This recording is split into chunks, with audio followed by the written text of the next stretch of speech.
What's good? It's Woog. Fabio Wardley just stopped Joseph Parker in the 11th round. I can't believe it. Not that I can't believe that Fabio Wardley won. I feel like we all knew that that was a real possibility. I mean, the guy's got one of the biggest punches in the heavyweight division. He's proven that. So we knew that he had a puncher's chance, and probably more than a puncher's chance. He had a youthful person's chance. He had a surging, confident, undefeated fighter's chance.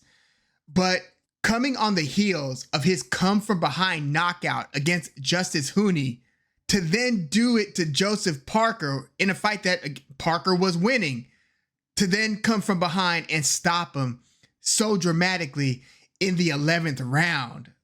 I'm pretty stunned. And was it an early stoppage? You could argue that. You could certainly argue that, but you could argue the other way as well. I mean, Joseph Parker was kind of at that point had pretty much been getting beaten on for about a round, you know, because it started to really take place in the late in the 10th round, and then it happened again in the 11th round, and then Fabio Wardley picked up from where he left off in the 10th round, and Joseph Parker was not defenseless, but he was getting beaten on. But the reason I think that it might have been an early stoppage is that Parker was still kind of defending himself. He was bouncing back and forth off the rope.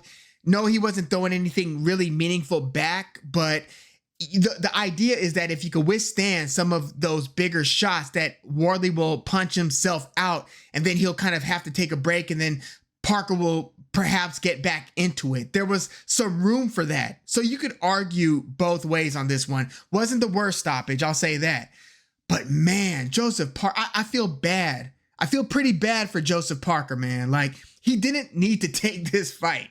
When this fight was made, I think we were all looking at it like, damn, you sure you want to do that, Joseph Parker? You're pretty much holding your lottery ticket right here, in that you are the next mandatory challenger for Oleksandr Usyk. But not only did Joseph Parker not want to wait, but he wanted to fight Fabio Wardley. So I and many others saluted Joseph Parker for being this down to keep on fighting.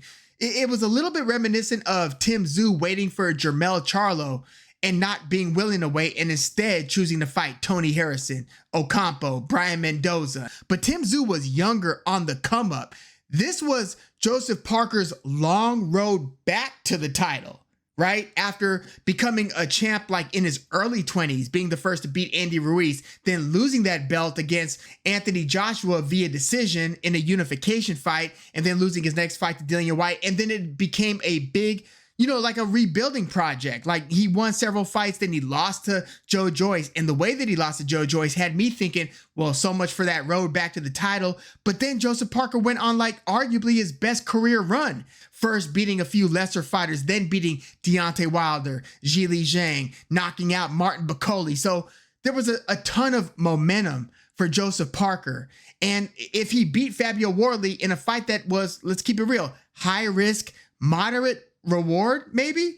But if he beat Fabio Wardley, then he would have had all the momentum coming into that fight against Usyk. But I mean, damn, that's what happens. This is boxing. And, you know, Joseph Parker, he got hurt in the second round. Like, Fabio Wardley, over time, we've been seeing him from being like a novice to building his skills. And then we saw him, you know, start to work in this nasty uppercut, which he hurt Joseph Parker with. So he was hitting him with combinations in that second round where Joseph Parker was visibly hurt. In my prediction video, I picked Parker to win via decision, but I felt that Parker was either going to get dropped or very noticeably, observably, visibly hurt.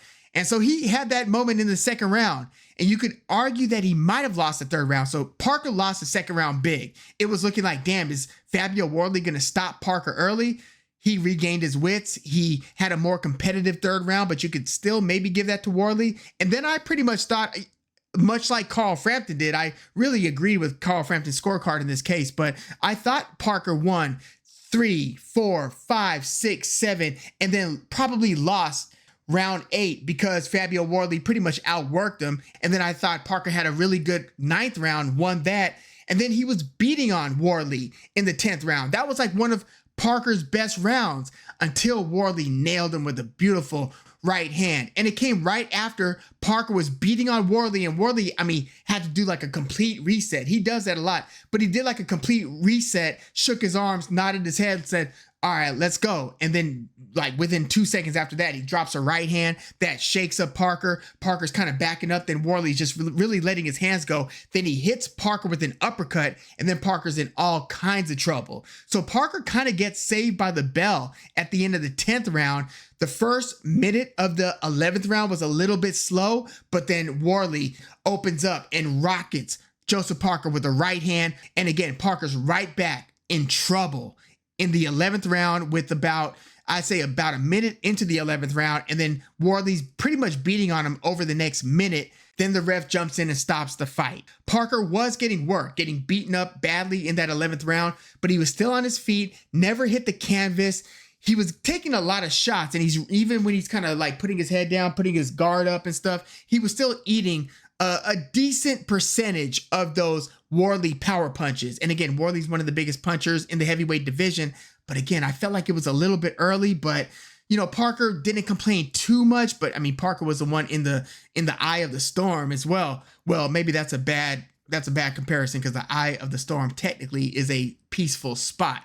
Parker was in anything but a peaceful spot. But yeah, the ref waved it off, called it off.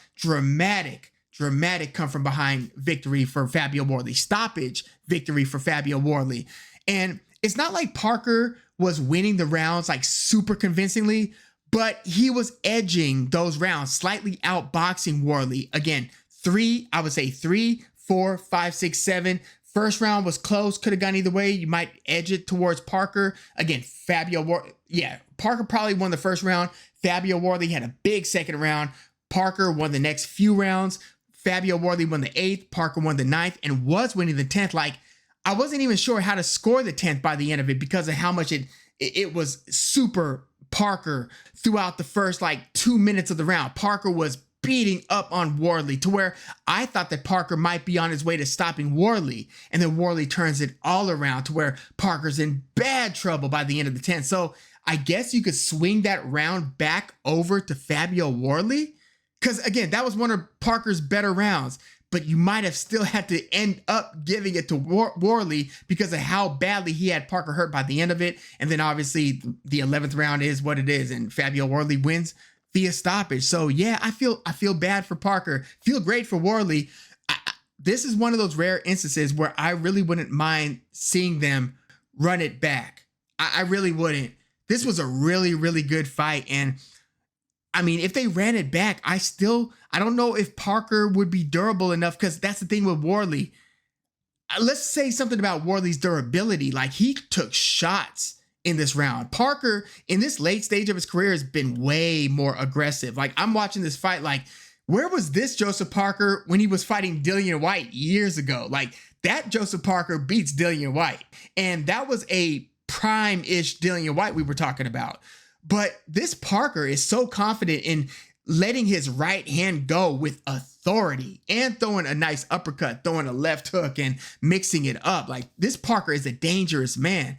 And so Wardley was taking shots to where I was thinking, okay, that's got to be the one to finally rock him and to offset him. No, as soon as Wardley gets hit with the heaviest shots is where he starts bouncing, gets right back into his stance, and is looking to go hunting again. I'm like, this Fabio Wardley, man, like, not every heavyweight, not every good heavyweight is built like that. Like, let's get that out the way. It's not only, it's a mixture of your ability to just physically absorb a punch. Some people's necks, shoulders, chins are not built with that structural integrity to take blast after blast and be pretty okay with it and still coming forward. Like Joe Joyce had it for a while. We see great chins throughout the years. So having that is one thing, but Fabio Wardley seems to have this belief that even if it's going really, really bad for him, that he is going to turn this thing around.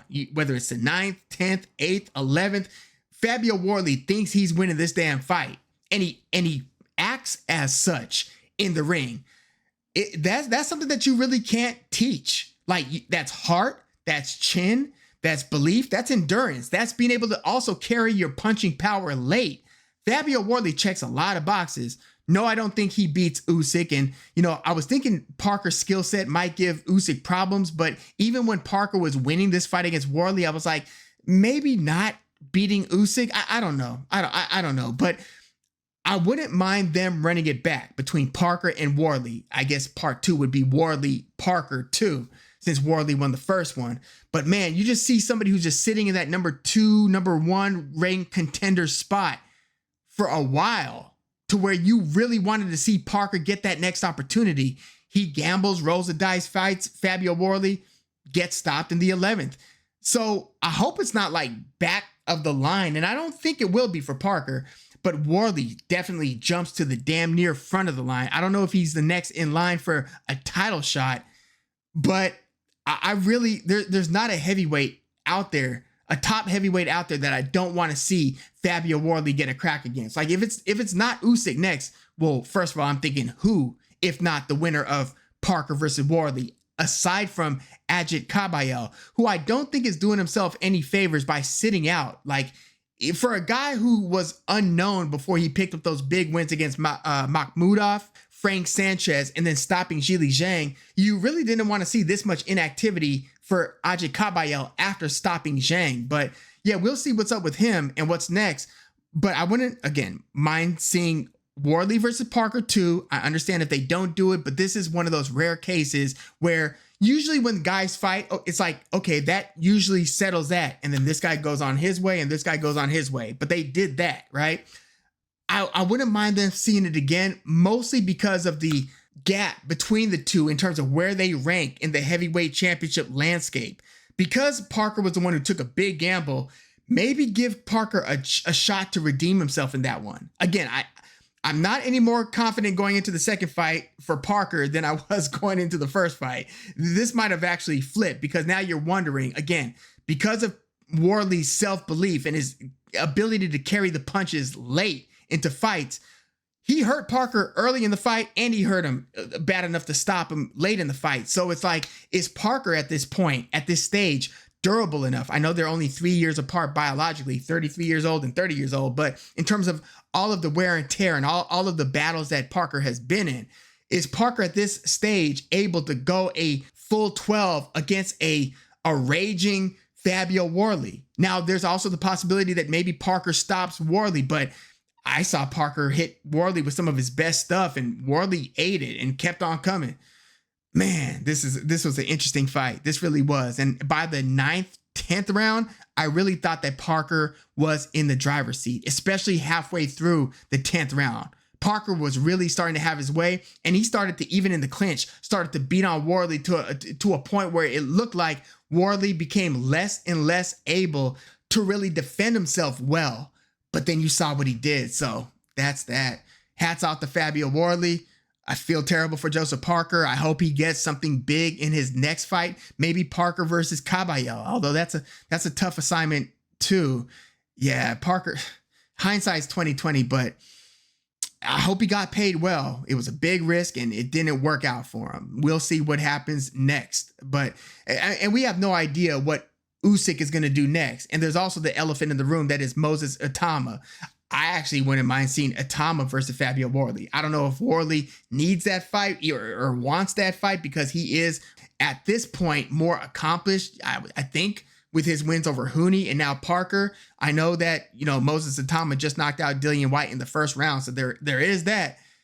I really wouldn't mind seeing Moses Itama versus Fabio Wardley. Very different styles. And by the way, Fabio Wardley isn't as slow as I think he was advertised throughout his first big stretch of his career. For a while, I thought that Fabio Wardley would have been significantly slower than a Joseph Parker. He didn't look slow in there. He wasn't as good a boxer as Parker, and Parker was nailing him with these jabs. Like, Wardley was like stepping into these Parker jabs where I'm like, damn, he just got stopped right in his tracks, just walking into a hard Parker jab. But then again, he would be okay, and then he would keep on trying to do his thing, not always with success. Again, Parker was largely in most of the fight was getting the better of most of the boxing, even though Wardley was having his moments. Like, it's not like, again, Parker was dominating those rounds. He wasn't. They were competitive rounds.